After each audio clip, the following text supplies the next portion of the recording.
Hello दोस्तों, scary villa channel में आप सभी का हार्दिक स्वागत है। आप सभी को मेरी लास्ट वीडियो जिसमें मैंने गुड़गांव के एक बीपीओ की कहानी बताई थी उसको काफ़ी पसंद किया और आप सबकी फरमाइश पर आज हम हाजिर हुए हैं एक और ऐसी ही डरावनी कहानी लेकर। आज हम आप सभी को एक ऐसी सच्ची और डरावनी घटना के बारे में बताने जा रहे हैं जिसे पैरानॉर्मल के विषय में आज तक की सबसे डरावनी घटना माना जाता है। आज तक आपने ऐसे कई डेमोनिक पोजेशन की कहानी सुनी होगी जिसमें एक पीड़ित के शरीर पर कई खतरनाक आत्माओं का वश हो जाता है और उस आत्माओं से निपटने के लिए लोगों को काफ़ी मशक्कत करनी पड़ती है। लेकिन आज की हमारी कहानी कोई नॉर्मल डेमोनिक पोजेशन की घटना से जुड़ी कहानी नहीं है, क्योंकि इस घटना में पीड़िता के शरीर पर एक नहीं, दो नहीं, बल्कि पूरे 6 दुष्ट आत्माओं का वास था। और इन दुष्ट आत्माओं का राज जानकर आप सभी हक्के बक्के रह जाएंगे। तो चलिए दोस्तों, शुरू करते हैं आज का एपिसोड और जानते हैं इस रहस्यमय डरावनी कहानी के बारे में। ये कहानी है एनालिस मिचेल नाम की लड़की की, जिसका जन्म 21 सितंबर 1952 में एक कैथोलिक परिवार में हुआ। एनालिस के माता पिता काफ़ी धार्मिक और रूढ़िवादी थे। एनालिस भी बड़ी होकर खुद कैथोलिक धर्म प्रचारक बनना चाहती थी, लेकिन शायद उसकी किस्मत में कुछ और अलग था। जब एनालिस केवल 23 साल की थी तब उसे टेम्परल लोब एपिलेप्सी नामक बीमारी ने घेर लिया, जिसके कारण एनालिस हमेशा ही कुछ अजीब हरकतें करती हुई पाई जाती थी। इसी वजह से उसके माता पिता ने साइकेट्रिस्ट से भी सलाह मशवरा किया, लेकिन फिर भी एनालिस की हालत में कोई सुधार नजर नहीं आया, जिसके चलते उसके माता पिता ने हॉस्पिटल और डॉक्टर्स का चक्कर काटना शुरू कर दिया। लेकिन 5 साल तक इलाज चलने पर भी एनालिस की हालत में कुछ काफ़ी सुधार नहीं आया। वहीं दूसरी ओर उसकी हालत पहले से भी ज़्यादा खराब होने लगी।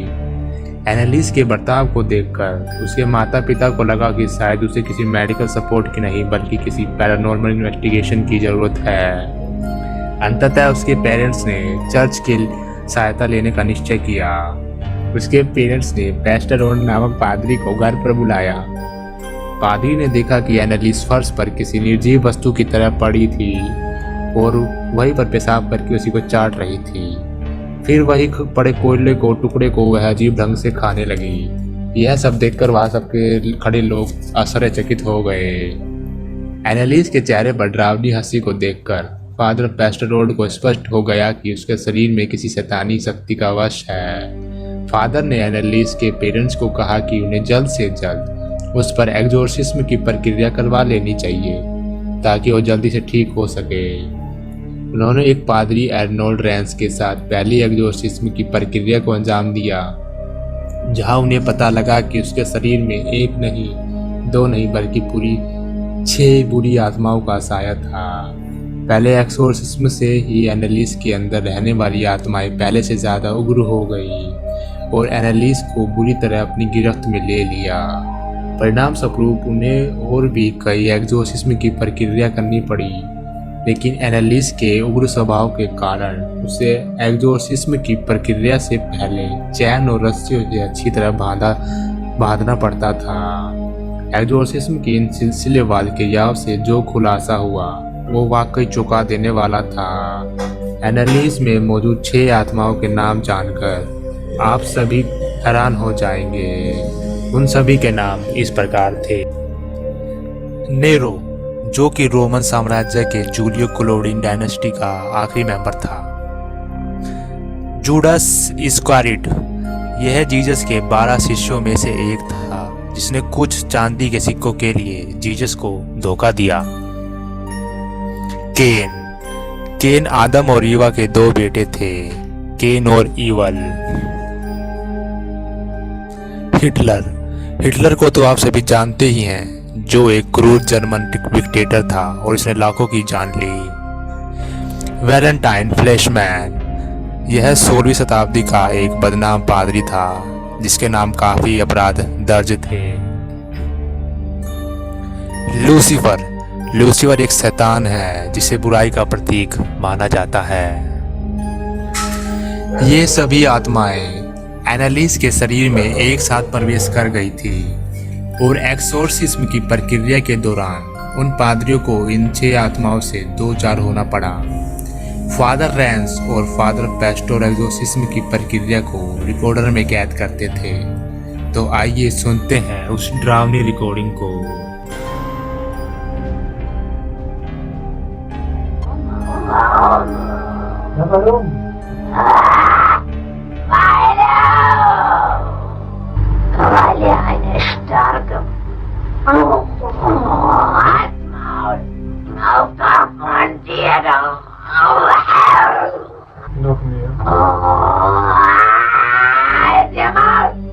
Was bist du überhaupt hier? Ich verspreche das so, dass ich in dem Wald rein bin. Ich trag dir die Rotznase noch so lang, bis es lebt wird. Ist saublöde Weib. Für uns geht's kein Zurück. Nee! In alle Ewigkeit! Sag mir den Namen.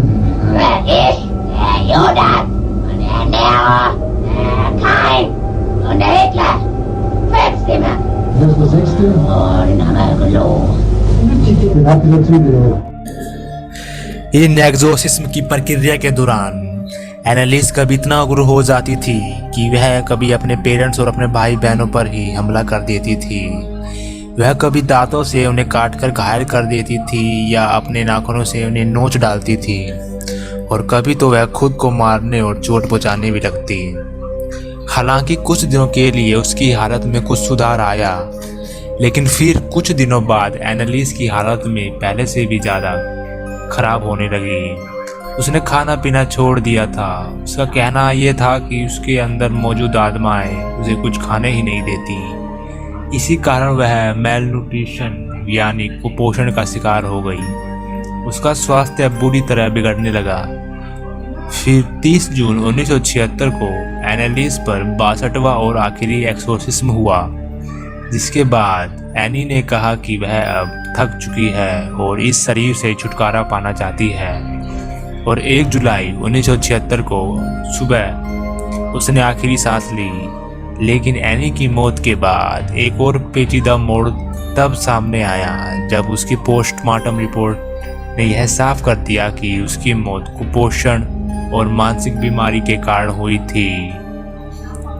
साथ ही साथ उन 2 पादरियों पर डॉक्टरों ने इल्जाम लगाया कि वह दोनों पादरी एनी के माता पिता को गुमराह कर रहे थे और वे चाहते तो उसे बचा भी सकते थे।